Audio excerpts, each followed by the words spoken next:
አመታዊ ላይ እንደምናውቀው ሌሎቹም ኮርሶች ላይ እንዳያችሁት ዲክላሬሽን ስታንዳርድ አለው። ማሟላት ያለብን ፋይናንሻል ስቴትመንቶች አሉ። እነሱም ፋይናንሻል ስቴትመንቶች ይዘን ነው ወደ ታክስ ሴንተራችን ሄደን ግብራችን የምናሳውቀው ማለት ነው። ዴይሊ ፕሮሲጀሩን አይተናል፣ ዊክሊ፣ መንዝሊ።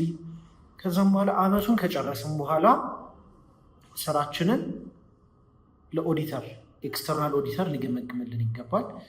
ኦዲትድ ፋይናንሻል ስቴትመንት ይዘን መሄድ አለብን ማለት ነው። ያ ኤክስተርናል ኦዲተር ገለልተኛ አካል ነው ማለት እኛ የሰራነውን ነገር ቀጥታ በመቀበል አይደለም የሚሰራ፣ የራሱን ዲው ዲሊጀንስ ይሰራል። የራሱን ዲው ዲሊጀንስ ማለት የራሳቸውን ስታንዳርዱን በመከተል የራሳቸውን ኮድ እና ኤቲክሳቸውን በመከተል ትክክለኛ የሆነ ሀቀኛ የሆነ የፋይናንስ ሪፖርት የማቅረብ ግዴታ አለባቸው ማለት ነው። ያንን ነው ይዘን ወደ ገቢዎች ዲክሌር የምናደርገው ማለት ነው። ይሄ ምን ይባላል? ኦዲትድ ፋይናንሻል ስቴትመንት በመባል ይታወቃል። ስለ ኦዲትድ ፋይናንሻል ስቴትመንት ይዛችሁ የምትሄዱትን ነገር ማወቅ አለባችሁ እንደ ቢዝነስ ባለቤት። ስለሱ ነው የምናየው ማለት ነው።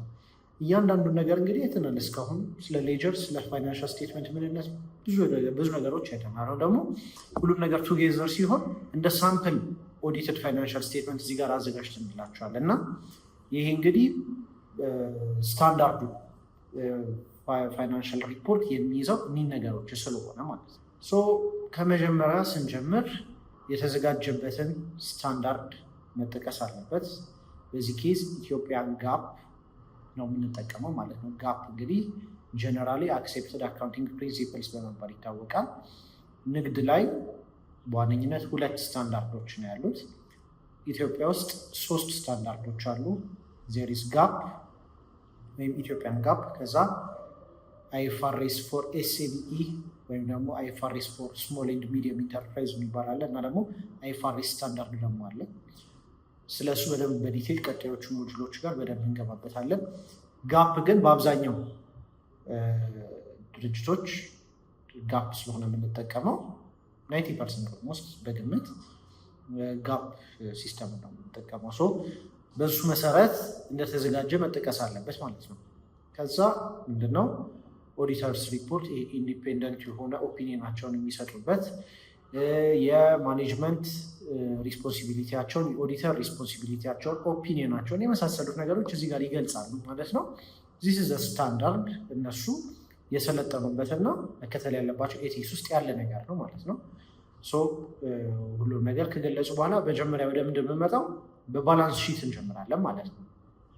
ባላንስ ሺቱ ላይ ምንድን የሚጀምረው መጀመሪያ የይር ኢንዱ ማለት የበጀት ዓመት ፊስካል ይሩ ያለቀበት ቀን መቼ እንደሆነ ይጠቀሳል። ሰኔ 30 2017 ኢሲ ይላል፣ ወይም ደግሞ ጁላይ 7 2025 ጂሲ ይላል። አሁን ይህም እንደሚያመላክተው የሙሉ ዓመት ፋይናንሻል ስቴትመንት እንደሆነ ነው። ኢንተሪም ፋይናንሻል ስቴትመንት አይደለም። ለብድር ጉዳዮች የመሳሰሉት ነገር የተዘጋጀ ግማሽ ዓመት አይደለም፣ የሙሉ ዓመት እንደሆነ እዚህ ጋር ያሳየናል ማለት ነው። ሰኔ 30 ስለሚል ከዛ መጀመሪያ ባላንስ ሺት ላይ ምንድን ነው የሚያሳየን? ከረንት አሴታችንን እናያለን ማለት ነው። ከረንት አሴታችን ላይ ካሽ ኤንድ ባንኮች አሉ፣ መዘርዘርም እንችላለን። ተዘርዝሮ ሊቀመጥም ይችላል። ማለትም ካሻት ባንክ ንግድ ባንክ፣ ካሻት ባንክ አዋሽ፣ ካሽ ኦን ሃንድ ምናምን ተብሎ ሊዘረዘር ይችላል። ወር ደግሞ ሰመራይዝ ተደርጎ ተደምሮ እዚህ ጋር ሊቀመጥ ይችላል። ስለዚህ በዚህ ኬዝ ካሽ ኤንድ ባንኩ 3.1 ሚሊዮን ነው። ከዛ አካውንት ሪሲቨብሉ ደግሞ አለ፣ ሌላ ከረንት አሴት።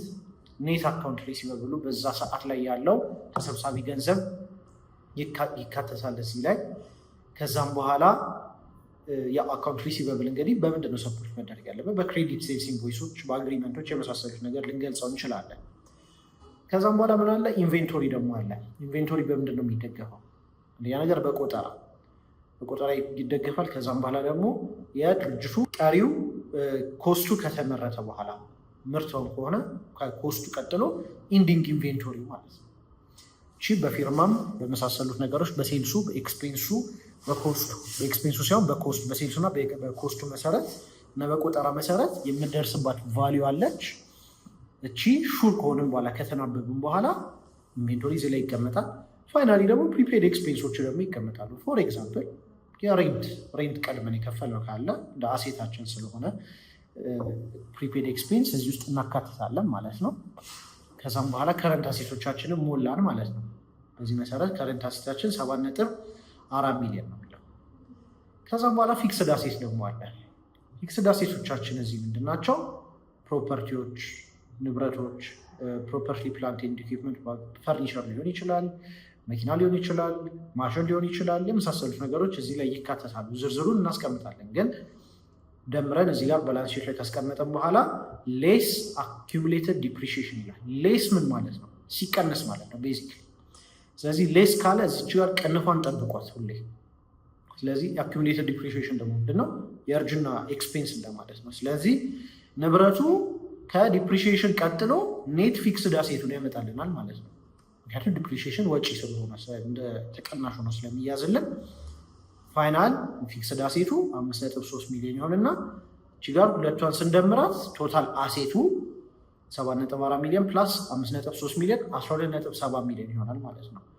ስለዚህ ምንድነው የአካውንቲንግ ኢኩዌሽን? ስለ ባላንስ ሺት እንግዲህ አይተናል። ባላንስ ሺት ምንድነው የሚያመላክተው? አሴት የአካውንቲንግ ኢኩዌሽንን መከተል አለበት፣ ማክበር አለበት ባላንስ ሺት። ስለዚህ አሴት እኩል ይሆናል ላያቢሊቲ ፕላስ ኢኩዊቲ የሚለውን ፎርሙላ መከተል አለብን ማለት ነው። ስለዚህ አሴታችን እዚህ ጋር ከጨረስን በኋላ ወደ ቀጣዩ ደግሞ እንገባለን ማለት ነው። ስለዚህ ላያቢሊቲ ላይ ደግሞ እንመጣለን። አሁን ላያቢሊቲ ላይ አካውንትስ ፔብል መጀመሪያ እናስቀምጣለን። አካውንትስ ፔብል ምንድን ነው? ሰፕላየሮች ጋር ያለብን ብድሮች፣ በዱቤ የወሰድናቸው ነገሮች የመሳሰሉት ነገር ካሉ በምንድን ነው የሚደግፉ? በክሬዲት ሴልስ ኢንቮይስ እና በአግሪመንት። ይሄም በዛ መደገፍ አለበት። ከዛም በኋላ 1.8 ሚሊዮን ብር እዚህ ጋር መጣለን ማለት ነው። ከዛም በኋላ ታክስ ፔብሎች ደግሞ አሉን። ቫት ክፍያ አለብን፣ ዊዝሆልዲንግ ክፍያ አለብን፣ የኢንካም ታክስ ክፍያ ካለብን የታክስ ያሉብን ከረንት ላይቢሊቲዎች ላይ አሁን ያለ ነው። ቶታል ከረንት ላይቢሊቲያችን ማለት የታክስ ፔብላችን 700 ሺህ ይሆናል ማለት ነው። እዛ ሾርት ተርም ሎኖች ካሉ በአጭር ጊዜ የሚመለሱ ብድሮች የመሳሰሉት ነገሮች እዚህ ላይ ይካተታሉ። ከዛ ያው ሾርት ተርም ሎን እንግዲህ ከረንት ላይቢሊቲ ውስጥ ከተካተተ በአንድ በጀት ዓመት ውስጥ መመለስ አለበት ማለት ነው። ከዛ ሎንግ ተርም ላያቢሊቲዎቹን ቶታል ከረንት ላያቢሊቲውን ካገኘ በኋላ ደግሞ ሎንግ ተርም ላያቢሊቲ ደግሞ ይኖራል። ከረንት እና ነን ከረንት ስለሆነ ማለት ነው። ስለዚህ ነን ከረንት ላያቢሊቲ ላይ ምን አለ? የባንክ ሎን ካለብን፣ የኢምፕሎይ ቤኔፊትስ ፕሮቪዥን ለረጅም ጊዜ የምንሰጠው የኢምፕሎይ ቤኔፊቶች እዳዎች ካሉብን፣ ከዛ የባንክ ሎን ካለብን እዚህ ላይ ከተውና ቶታል ሎንግ ተርም ላያቢሊቲውን ደግሞ እዚህ ጋር እንደምረዋለን ማለት ነው። ስለዚህ ቶታል ላያቢሊቲያችን ስንት ነው? እስካሁን 3 ሚሊዮን ፕላስ 2.45 ሚሊዮን 5.45 ሚሊዮን አካባቢ ይሆናል ማለት ነው። ከዛ ፋይናሊ ደግሞ ኢኩዊቲ የምትለው ፓርት ላይ እንመጣለን። አሁን ኢኩዊቲ ላይ ስንመጣ ካፒታል አለ፣ ከዛ ደግሞ ሪቴን ለርኒንግ አለ። በዋነኝነት ሁለቱ ስለሆነ ያሉት ማለት ነው። ከዛ ካፒታል ላይ አሁን ምን አለ? የድርጅቱ መነሻ ካፒታሉ ማለት ነው 2 ሚሊዮን ብር እዚህ ጋር ይካተታል። ከዛ ደግሞ ሪቴን ለርኒንግ ደግሞ አለ 5.25 ሚሊዮን አለ። ቶታል ኢኩዊቲው 7.25 ይሆናል። ስለዚህ ስንደምራቸው አንድ ላይ ቶታል ላያቢሊቲ ኤንድ ኢኩዊቲ 12.7 ሚሊዮን ይሆናል። 12.7 ሚሊዮን ከአሴቱ ጋር እኩል ሆነ። ባላንስ ሺቱ ልክ ነው ማለት ነው። ስለዚህ ወደ ቀጣዩ ደግሞ አሁን መሄድ እንችላለን። ስለዚህ ፈርስት ሪቪው የምታደርጉት ይሄንን ነው። ሪቪው ስታደርጉት እንግዲህ ከሌጀር ጋር መናበብ አለ። እንግዲህ ፋይናንሳችሁ ላይ ኦንቶፕ ከሆናችሁ እኛ አድቫይዝ እንደምናደርጉ ሁሌም ከስር የምትከታተሉት ከሆነ በደንብ የምታውቋቸው ነገሮች ናቸው የሚሆኑት። ኤቭሪ ሮድ ማፓችንን ከተከተላችሁት ደግሞ ይህንን ፋይናንሻል ስቴትመንት በስርዓቱ የማታነቡበት ምንም አይነት ምክንያት የለም። ከዛ ኢንካም ስቴትመንታችን ላይ ደግሞ እንመጣለን።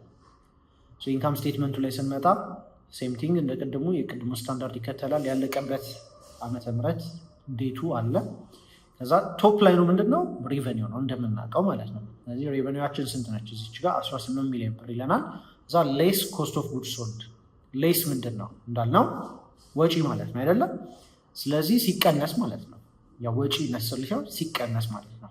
ስለዚህ ሬቨኒው ማይነስ ኮስት ኦፍ ጉድስ ሶልድ 10.5 ሚሊዮን ነው ኮስቴ። ግሮስ ፕሮፊቴ የመጀመሪያው ትርፍ ስንት ነው? 7.5 ሚሊዮን ይሆናል ማለት ነው። ስለዚህ እቺን 7.5 ሚሊዮን ይዤ ወደ ታች ወርድና ሌሎች የሚቀነሱ ተቀናሾች ደግሞ አሉ። ከሳላሪ ሊሆን ይችላል፣ ሬንት ኤክስፔንስ አለ፣ ዩቲሊቲ አለ፣ ኦፊስ ኤክስፔንስ፣ ኦፊስ ሰፕላዮች አሉ፣ ትራንስፖርቴሽን ኤንድ ፊውል፣ ሪፔር ኤንድ ሜንቴናንስ፣ ማርኬቲንግ ኤንድ ፕሮሞሽን፣ የቴሌፎን እና የኢንተርኔት፣ የፕሮፌሽናል ፊዎች፣ የኢንሹራንስ ክፍያ፣ የዲፕሪሺዬሽን ኤክስፔንስ፣ ሚሴላኒየስ ኤክስፔንሶች እንዳለ እያንዳንዱ በደረሰኝ እና በማስረጃ የተደገፉ እንደሆኑ ካረጋገጠን በኋላ ቶታል ኦፕሬቲንግ ኤክስፔንሱ እናገኛለን። ስለዚህ ግሮስ ፕሮፊቱ 7.5 ሚሊዮን ነበረ። ከዛ ቶታል ኦፕሬቲንግ ኤክስፔንስ 3.75፣ ኦፕሬቲንግ ፕሮፊቱ 3.75 ሆነ ማለት ነው። ከዛ ደግሞ ፋይናንስ ሪሌትድ ኤክስፔንሶች ኮስቶች ደግሞ አሉ። ማለትም የኢንተረስት ብድር አለበት። እንግዲህ ድርጅት እዚህ ጋር እንዳየ ነው ብድር አለበት አይደለ? ቢኮዝ ባንክ ሎን ሎንግ ተርም ላያቢሊቲ ላይ አለ። ስለዚህ ምን አለ ማለት ነው? ኢንተረስት ኤክስፔንስ አለ ማለት ነው። ኢንተረስት ኤክስፔንስ እዚች ጋር እንከታታለን። ከዛም በኋላ ባንክ ቻርጆች፣ የተለያዩ ከባንክ ጋር ሪሌትድ የሆኑ ወጪዎቻችንም ደግሞ እዚህ ጋር ይካተቱልናል። ከዛም በኋላ ቶታል የፋይናንስ ኮስቱን አገኘ ነው ማለት ነው። ፕሮፊት ቢፎር ታክስ ከዛም በኋላ አለ። ፕሮፊት ቢፎር ታክስ ስንት ነው? 3.4 ሚሊዮን። ከዛ ኢንካም ታክስ ኤክስፔንስ ስንት ነው? 30%። ምክንያቱም ፒኤልሲ ስለሆነ ኮርፖሬት ታክስ ነው የሚከፍለው። 30% ፍላት ሬት ነው ማለት ነው። ስለዚህ ኢንካም ታክሱ ስንት ነው? 30%። ስለዚህ ኔት ፕሮፊት ፎር ዘ ይር ስንት ሆነ ማለት ነው? 2.38 ሚሊዮን ብር አለው ማለት ነው የተጣራ ትርፍ። ከዛ ደግሞ ምን አለ? የስቴትመንት ኦፍ ቼንጅስ ኢን ኢኩዊቲ የምትባል ደግሞ ትንሽ ኮንፊውዝ ልታደርግ የምችል ግን በጣም ሲምፕል የሆነች ስቴትመንት አለች። ይህንን ቼንጅስ ኢን ኢኩዊቲ እንግዲህ ሲምፕል አድርገን ስናየው እንደምናየው ነው። አሁን ኢኩዊቲ አካውንት ውስጥ ትንሽ ነገሮችን ያሉት አይደለ? ካፒታል አለ፣ ከዛ የኔት ፕሮፊት አለ፣ የዲቪደንድ አለ። የእነሱ እንቅስቃሴዎች ነው ቼንጅስ ኢን ኢኩዊቲ የሚባለው ስቴትመንት ማለት ነው። አሁን ይህንን ስናየው ኦፕኒንግ ባላንስ የስቴትድ ካፒታል አለ፣ ማለትም የድርጅቱ ኦፕኒንግ ካፒታል ማለት ነው። ስለዚህ ሲከፈት 2 ሚሊዮን ብር ካፒታል ዲክሌር አድርጎ ነበር። ከዛም በኋላ ከፕሪቪየስ ዓመት ደግሞ ወደዚህ ዓመት የተሸጋገረ ሪቴንድ አርኒንግ ማለት ነው ዲስትሪቢዩት ያልተደረገ ዲቪደንድ ዲስትሪቢዩት ያልተደረገበት የድርጅቱ የተከማቸው ሀብት ማለት ነው። እሱ ደግሞ 2.8 ሚሊዮን ይላል።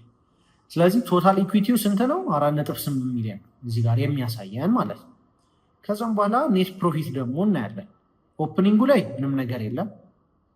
ከዛም በኋላ በዚህ ዓመት ላይ ኔት ፕሮፊት 2.45 ሚሊዮን አተረፈ። ስለዚህ ቶታል 2.45 ሚሊዮን እዚህ ጋር ያሳየናል ማለት ነው። ከዛም በኋላ ዲቪደንድስ ዲክሌርድ ይላል። ዲቪደንድ እንግዲህ በዚህ ዓመት ምንም ነገር ዲቪደንድ ዲስትሪቢዩት አይደረግም ብለን አስዩም እያደረግን ነው። በዚህም ሳይድ እንደዛው ወደዚህ ይሸጋገራል ማለት ነው፣ ወደ ቶታሉ። ስለዚህ ክሎዚንግ ባላንሱ የካፒታሉ አሁን አዲሽናል ካፒታል የመሳሰሉት ነገሮች ቢካሄዱ ኖሮ እዚች ጋር አድ እናደርገውና ይጨመር ነበር። ክሎዚንግ ባላንሱ የካፒታሉ እስቲ 2 ሚሊዮን ሆኖ ይቀጥላል። በዚህ ሪቴንድ አርኒንጉ ላይ ደግሞ ስንገባ ሁለቱ ይደመሩና ወደ ታች ይወርዳል። ለምንድን ነው? ኦፕኒንግ ባላንስ ሪቴንድ አርኒንግ ነበረኝ። ከዛም በኋላ ኔት ፕሮፊት አተረፍኩ። ኔት ፕሮፊት ካተረፍኩ በኋላ ዲቪደንድ ብከፋፍል ኖር አሁን ለምሳሌ 50-50 ከሆነ የ30% ዲቪደንድ የምንወስድ ከሆነ የኔት ፕሮፊቱ 30% ይቀነሳል ማለት ነው።